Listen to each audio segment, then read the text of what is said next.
When I was a child, my uncle would take my brother and me to Bob's Big Boy for chocolate milkshakes.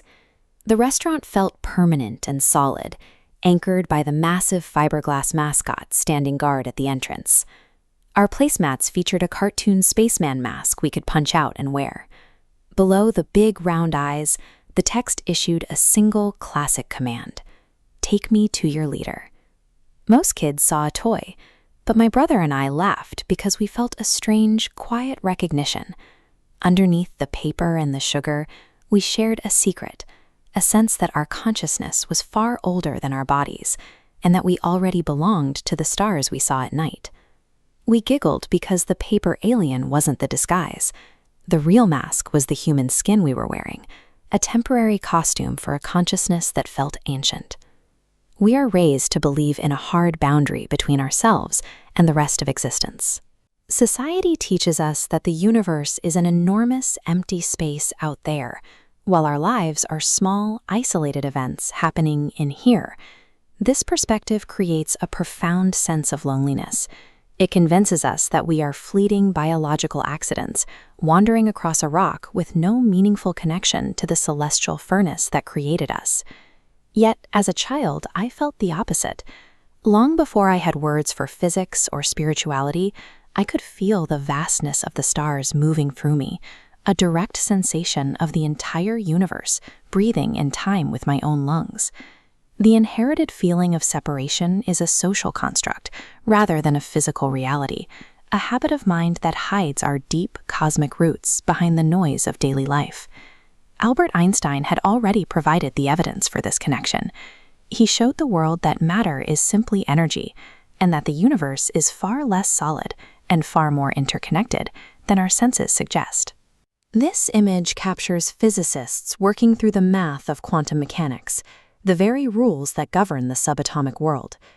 Despite these proofs, the public continued to view the world as a collection of separate, solid objects. While the math on this chalkboard describes a universe of waves and probabilities, Western culture struggled to bridge the gap between these scientific truths and the way we actually experience being alive. If the universe is a sea of energy, as the equations suggest, then our bodies are not containers, but expressions of that energy. I felt this cosmic rhythm in the expansion of my own chest, sensing that the life inside me was the same life animating the stars. Science and memory align on this single point. We are not merely watching the universe. We are the universe experiencing itself through a human perspective. Searching for the divine in a traditional church felt like looking for water in a desert. The sermons spoke of distant history and ancient guilt, a performative ritual that felt transactional rather than transformative. This stood in stark contrast to the overwhelming joy I often felt upon waking, a sensation of pure internal light that seemed to come from the source of the universe itself. The first conscious call toward my path came around age 10. Every time I heard the words India, meditation, or yoga, a chill of recognition swept through me. These words acted as physical reminders of a path my soul already remembered. I wasn't discovering something new. I was retrieving an identity that had been suppressed by the culture around me. Spiritual awakening is a process of reclamation, an effort to master the internal senses required to see the truth that has been present since before we were born.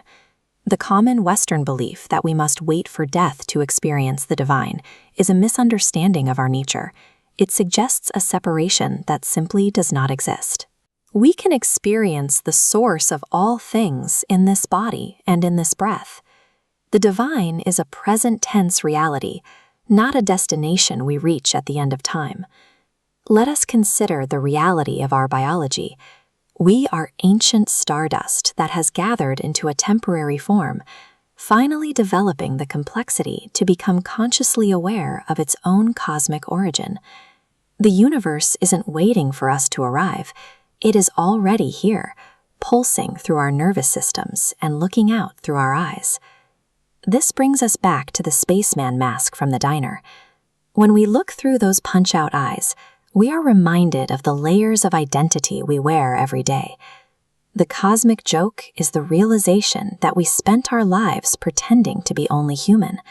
We were so convinced by the costume that we forgot the infinite consciousness underneath. A spiritual path is not a search for new beliefs or complicated rituals. It is a persistent act of memory, a way to stay awake to who we were before we entered the womb. We laughed at the mask as children because we knew the truth. We weren't looking for our leader. We were the divine presence we had been looking for all along.